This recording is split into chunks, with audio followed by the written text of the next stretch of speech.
যখন তুমি স্পেস চাইবে তুমি সেই স্পেস পাবে। তোমার নিজের কোনো চাওয়া নেই? কে বললো নেই? আমি তো শুধু তোমার মতো একটা মেয়েকে চেয়েছি। এটাই তো আমার জীবনের সব থেকে বড় চাওয়া।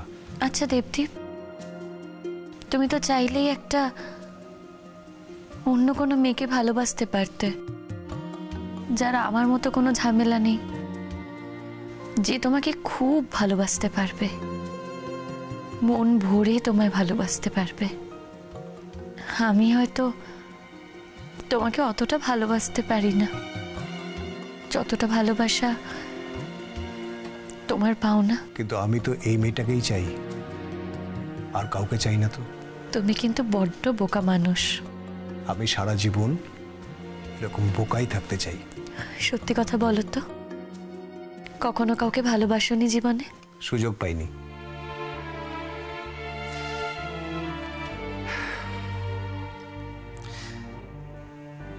ভালোবাসতে চেয়েছি, কিন্তু কখনো এমন কাউকে পাইনি যার সামনে দাঁড়িয়ে বলতে পারি যে পৃথিবীতে যা কিছু ঘটে যাক, যা কিছু,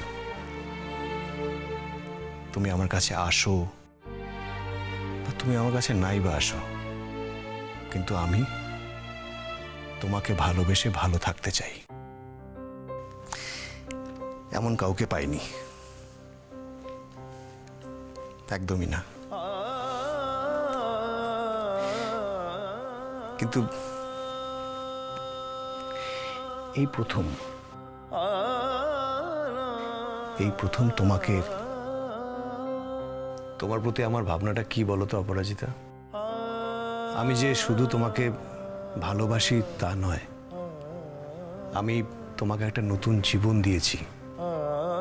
তাই এই জীবনের প্রতি আমার সম্পূর্ণ দাবি আছে, আর সেই দাবির জায়গা থেকেই হয়তো তুমি আমাকে ফেরাতে পারোনি। তোমাকে আমি মানুষ হিসেবে ফেরাতে পারি না দেবদীপ। আজকালকার দিনে তোমার মতো মানুষ বিরল, তোমার মতো মানুষ দেখাই যায় না। যশকে আমি ভালোবেসেছি, যশের মধ্যে হয়তো রোম্যান্স আছে, যশ ভালোবেসে নিজেকে শেষ পর্যন্ত করে দিতে পারে, কিন্তু যশের মধ্যে যেটা নেই সেটা ব্যালেন্স। তুমি গ্যারেন্টি দিয়ে বলতে পারবে এই যে ভালোবাসাটা যশ আমাকে ভালোবাসছে, সেই ভালোবাসাটা সারা জীবন বাসবে? পারবে বলতে? কিন্তু আমি গ্যারেন্টি দিয়ে বলতে পারি দেবদীপ, আমি তোমার বিষয়ে গ্যারেন্টি দিয়ে বলতে পারি তুমি সারা জীবন আমাকে একই চোখে দেখবে, আমাকে একইভাবে ভালোবাসবে। তুই বিশ্বাস করিস যশ যে আমি শবনমকে খুন করতে চেয়েছিলাম? হ্যাঁ, বিশ্বাস অবিশ্বাসের কি আছে, প্রমাণ তো হয়ে গেছে। সেগুলো তো সব মিথ্যে কথা। বিচারকদের কি স্বার্থ আছে? তোকে দোষী প্রমাণ করবে? সব ওদের লয়ার করেছে। রোহিণী, হিয়ারিং এ কিন্তু আমি ছিলাম। তুই বোধহয় ভুলে যাচ্ছিস যে প্রত্যেকটা হিয়ারিং এ আমি উপস্থিত ছিলাম। দেখো, অনেক কষ্ট পেয়ে তারপর কিন্তু বাড়ি ফিরেছে, কি যে গেছে ওর ওপর দিয়ে। তাই বলছি এরকম ব্যবহার করো না ওর সাথে, প্লিজ। তবে মেয়ে শবনম কিছু এলেম আছে বাবা, এই কদিনে তোমার মাথাটাকে একদম ঘুরিয়ে দিল। আমার মাথা ঘুরিয়ে দেওয়ার মতন কিছু নেই, বারবার একই কথা কেন বলে যাচ্ছ তোমরা? আচ্ছা, তোমরা দুজনে, তোমরা কি আমাকে নির্বোধ ভাবো নাকি? আমি এমনি এমনি ডাক্তারিটা পাশ করে গেছি, এমনি এমনি ডাক্তারি করে খাচ্ছি, আমি সবকিছু এমনি এমনি হয়ে গেছে, তাই না? কি হচ্ছেটা কি আমি তো বুঝতে পারছি না, চুপ করো না। শোনো যশ, রোহিণী আমার বৌমা ছিল, এখনো আছে, থাকবে। আশ্চর্য। রোহিণী, তুমি স্নান টান করে নাও তো, ফ্রেশ হয়ে নাও। আর এত বেলায় তো ভাত টাত খাবে না, লুচি করে দেবো, খাবে? যা দেবে তাই খাবো আন্টি। তারপর একটু বাবা মার সঙ্গে দেখা করতে যাব। কতদিন দেখা হয় না বাবা মার সঙ্গে। তুমি কি আজই যাবে না কাল যাবে? না, আজই যাব।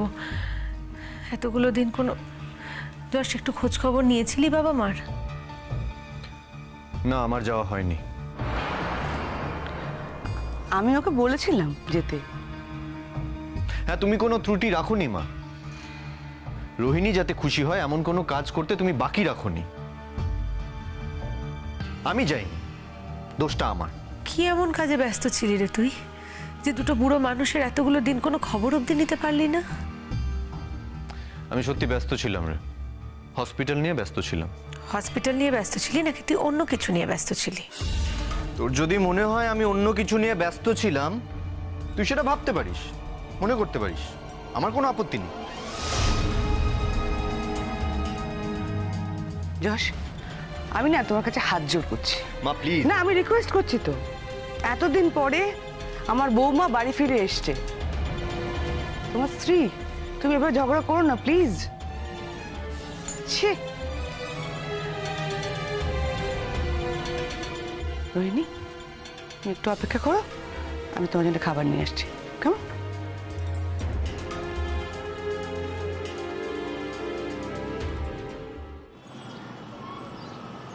প্রত্যেকটা মানুষ আলাদা হয় অপরাজিতা, কারোর সঙ্গে তো কারোর তুলনা হয় না। যে যার নিজের মতন, সবারই নিজস্ব বিশেষত্ব আছে। যশের মধ্যে কিছু বিশেষত্ব আছে, কিছু গুণ আছে, যার জন্য অনেক লোক ওর প্রতি ওকে ভালো লেগেছে। আমার মধ্যে হয়তো কিছু সম্ভাবনা আছে, যে সম্ভাবনা দেখে তুমি আমার প্রতি আকৃষ্ট হয়েছো। আমি কখনো ভাবিনি আমি যশকে ছাড়া এই জীবনে আর কাউকে ভালোবাসতে পারবো। এর থেকে বড় সত্যি আর আমার জীবনে কিছু নেই দেবদীপ। তুমি আমার জীবনে না এলে আমি হয়তো বুঝতেই পারতাম না যশকে ছাড়া আমি এই পৃথিবীতে আর কাউকে ভালোবাসতে পারি। তাহলে বলছো ভালোবাসো? সব কথা কিন্তু মুখে বলা যায় না দেবদীপ। তুমি ঠাট্টাও বোঝো না। আমি দেখছি আজকাল তুমি সব ব্যাপারে ভীষণ সিরিয়াস হয়ে যাচ্ছ। ঠাট্টা বুঝি না না, কিন্তু এই মুহূর্তে এই বিষয় নিয়ে আমার ঠাট্টা করার মতো মানসিকতা নেই দেবদীপ। ওকে ওকে, আর ঠাট্টা করব না, ফাইন। তুমি জানো, তুমি যখন রেগে থাকো তোমাকে কিরম লাগে? ওই স্কুলের দিদিমণিদের মতো।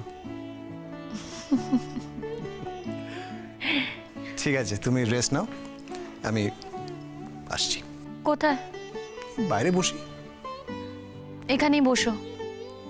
আমি তো তোমাকে বললাম তুমি থাকলে আমার কোনো অসুবিধা হবে না। ওকে।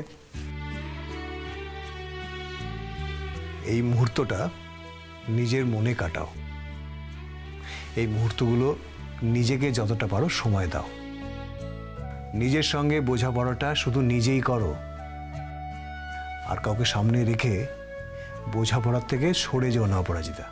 দেখো, আমরা জীবনে কখনো পালিয়ে বাঁচতে পারি না, কখনো না কখনো তো নিজের মুখোমুখি হতেই হয়। এখন না হলেও কোনো একটা মুহূর্তে তো তোমাকে নিজের মুখোমুখি দাঁড়াতে হবে। তাই আমার মনে হয় এখনই সেই সময়। যত তাড়াতাড়ি তুমি সেই বোঝাপড়ার সঙ্গে নিজেকে জড়িয়ে ফেলতে পারো এবং বোঝাপড়ার শেষে নিজেকে একটা জায়গায় নিয়ে আসতে পারো, সেটাই কিন্তু তোমার জন্য মঙ্গল। রোহিণী, আমি তোর সাথে কোনো অশান্তি, কোনো ঝামেলা করতে চাই না। তুই অনেক বদলে গেছিস যশ। কেন বদলাবো? কিসের জন্য বদলাবো? আমি বদলাইনি। আমি আগেও যা ছিলাম এখনো তাই আছি। নেই, তুই অনেকটাই পাল্টে গেছিস। আমার চোখে তো ফাঁকি দিতে পারবি না যশ। আমার চোখে ধরা পড়েই গেছিস তুই। জেলে যাওয়ার আগের যশ আর জেল থেকে ফিরে আসার পরের যশের মধ্যে বিস্তর ফারাক। তার একটা কারণ অবশ্য আমি জানি। তোর ওয়াইফ সে কিনা বেশ কিছুদিন জেলে কাটিয়ে এলো, তাতে তোর সোশ্যাল প্রেস্টিজটা তো হ্যাম্পার হয়েইছে। আর তার জন্যই বোধহয় তুই আমাকে এভাবে দূরে ঠেলে দিচ্ছিস। না, সেসব কিছুই নয়। তাহলে তাহলে কি বল? শুনলাম শাবনামের বিয়ে ঠিক হয়েছে। সে তো আগেই হয়েছিল, নতুন করে হওয়ার তো কিছু নেই। না মানে শুনলাম এর মধ্যেই বিয়ে। হ্যাঁ, তোকে নেমন্তন্ন করেছে? তোকে যে এই খবরগুলো দিচ্ছে বা যে দিয়েছে সে তোকে পুরো খবরটা দেয়নি? সে তোকে জানায়নি আমাকে নেমন্তন্ন করেছে কি করেনি? না, আমি জাস্ট তোকে জিজ্ঞেস করলাম যে এরকম একটা পরিস্থিতিতে দাঁড়িয়ে ও তোকে নেমন্তন্ন করার স্পর্ধাটা দেখিয়েছে কিনা। তোর বউকে জেলে পাঠিয়ে ও তোকে বিয়েতে নেমন্তন্ন করবে যশ? হ্যাঁ, করেছে। হোয়াট? এত বড় সাহস, এত বড় উদ্ধত্তটাও দেখালো? এখানে উদ্ধত্তের কি আছে? ও হসপিটালে সবাইকে নেমন্তন্ন করেছে, তুই থাকলে তোকেও করতো। সিম্পল। তার জন্য আমাকেও নেমন্তন্ন করেছে। কাঠটা কুচু কুচু করে ছিঁড়ে ফেলে দিয়েছিস তো? কেন ফেলবো? কেন ছিঁড়ে ফেলবো? কেন? কার্ডের জন্য কি কোনো নেমন্তন্ন আটকে থাকে? মুখে বলেও নেমন্তন্ন করা যায়। আর আমি ডিসাইড করেছি যে আমি ওর বিয়েতে যাব। না না যশ, তুই আমায় রাগাচ্ছিস বল? তুই এতটা বদলে যেতে পারিস না। এই কদিনের মধ্যে তুই এতটা কি করে বদলে গেলি যশ? তুই তুই ওর বিয়েতে নেমন্তন্ন খেতে যাবি? হ্যাঁ, যাব। রোহিণী, আমার জীবনে আর কিচ্ছু নেই রে। আমি আমি একটা শূন্য ফাঁকা জীবন নিয়ে বাস করছি।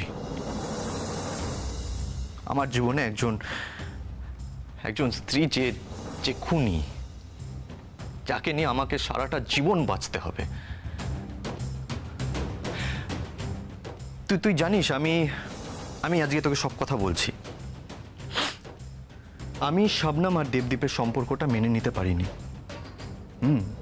আমি কোনোদিনও ওদের সম্পর্কটা মেনে নিতে পারিনি। আর তার জন্যই আমি তোকে 100% সাপোর্ট করেছি, যাতে শাবনাম ভাবে যে আমি তোকে ভালোবাসি।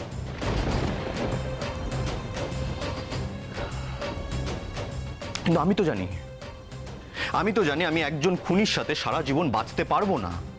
আমার মতন মানুষের জন্য সেটা সম্ভব নয়। কিন্তু তখন আমি চেয়েছিলাম যে শাবনাম যাতে এটা ভাবে যে আমি তোকে ভালোবাসি, তোর সাথে আছি এবং তোর সাথেই সারা জীবন থাকবো, তোকে ভালোবাসবো।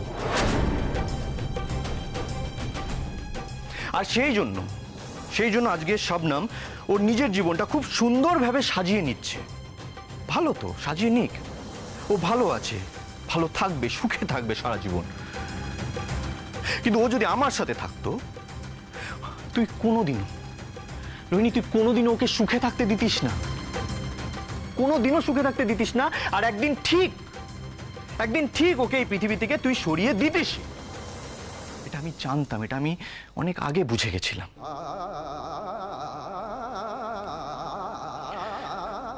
শাবনাম বেঁচে আছে,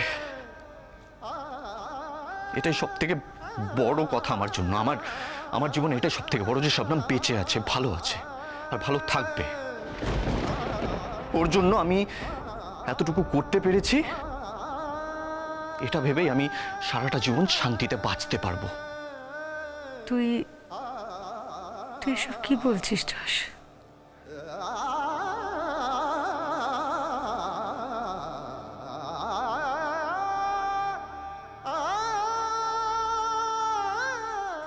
আমি বুঝতে পারছি না।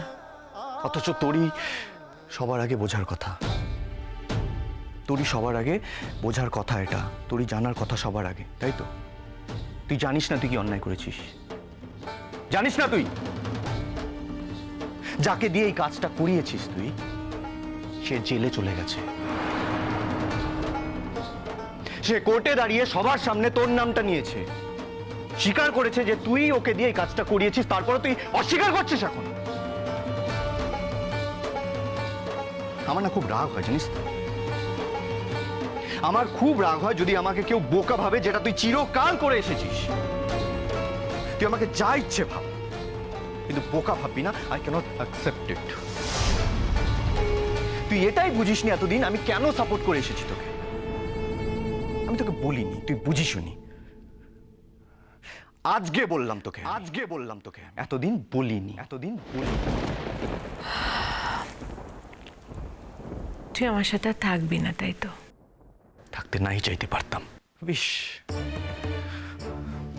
বিশ তোর সাথে আমাকে থাকতে হতো না,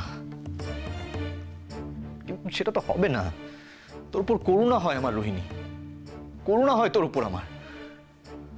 খুনি। আজকে সারা পৃথিবী তোর দিক থেকে মুখ ফিরিয়ে নিয়েছে,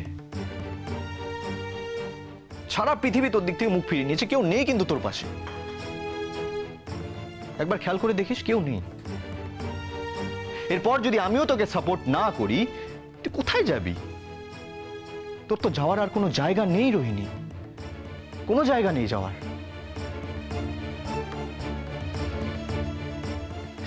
আজকে এই গ্রাউন্ডে আমি কিন্তু ইজিলি তোর কাছ থেকে ডিভোর্সটা পেয়ে যাব, খুব ইজিলি, কোনো ব্যাপারই না। বেস্ট পার্ট কি জানিস তো?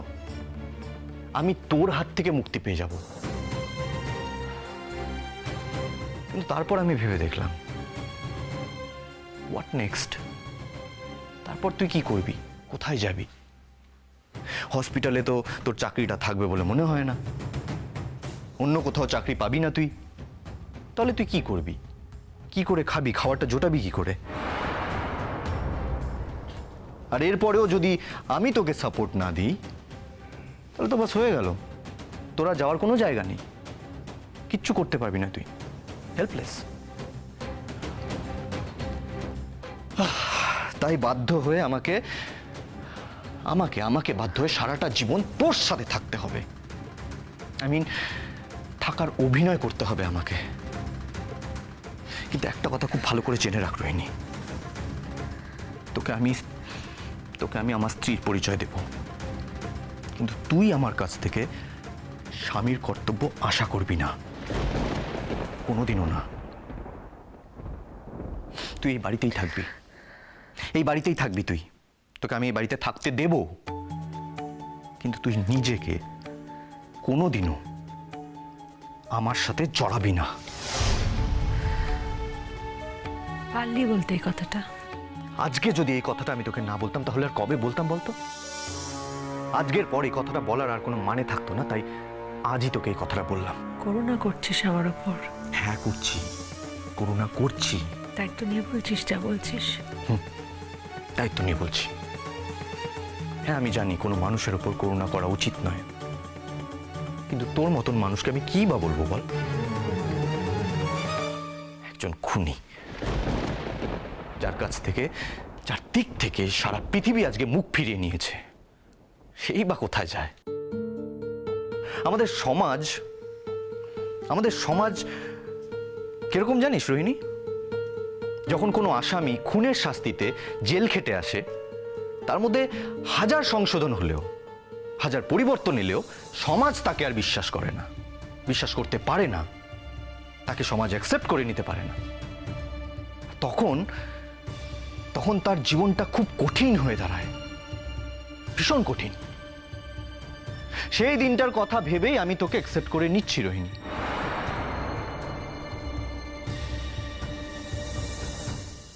তুই আমার বাড়িতেই থাকিস, আমার পরিচয় নিয়েই বাঁচিস তুই, এটুকু আমি তোকে দিলাম।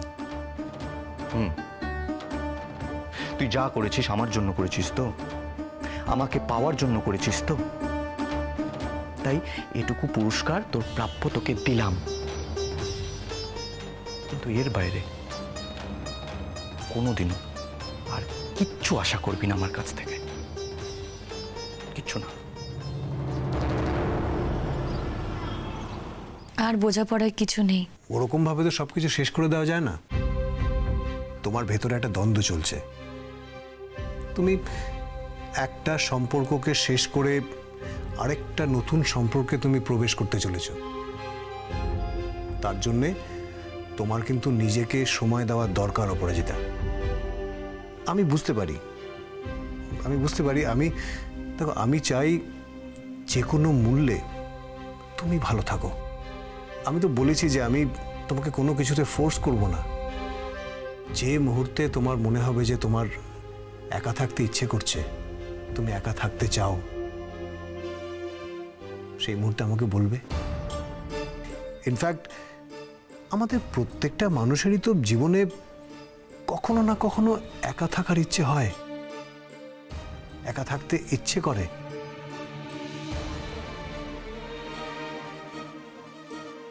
আমরা কেউই না একে অপরকে সেই স্পেসটুকু দিতে চাই না। মানে আমাদের অধিকার বোধে লাগে, কিন্তু আমি সেরকম নই অপরাজিতা। আমি তোমাকে তোমার সম্পূর্ণ স্পেসটুকু দিতে চাই বা দেব। আমি তোমাকে তোমার সব কিছু নিয়ে পেতে চাই, তোমার সব কিছু বাদ দিয়ে নয়। তোমার মতন মানুষকে ভালো না বেশি পারা যায় নাকি? কোনো উপায় নেই তোমাকে ভালো না বেশি থাকার। That's like a good girl. আচ্ছা, আমি এখন আসছি তাহলে। একটা খুব বাজে অভ্যেস হয়েছে আমার, জানো? অভ্যাস? কি বলো? বেশিক্ষণ আমি তোমায় ছেড়ে থাকতে পারি না। আমার কেমন যেন অসহায় লাগে, ফাঁকা ফাঁকা লাগে। অভ্যেস? শুধুই কি অভ্যেস? তাহলে জানি না, তবে সেই প্রশ্নের উত্তর খোঁজা আমার কাছে জরুরি। ওকে, তাহলে তুমি সেই উত্তরটা খুঁজতে থাকো। আমি বরং ওই বিয়ের যে বাকি কাজগুলো পড়ে আছে সেগুলো চটপট সেরে আসি। ওকে?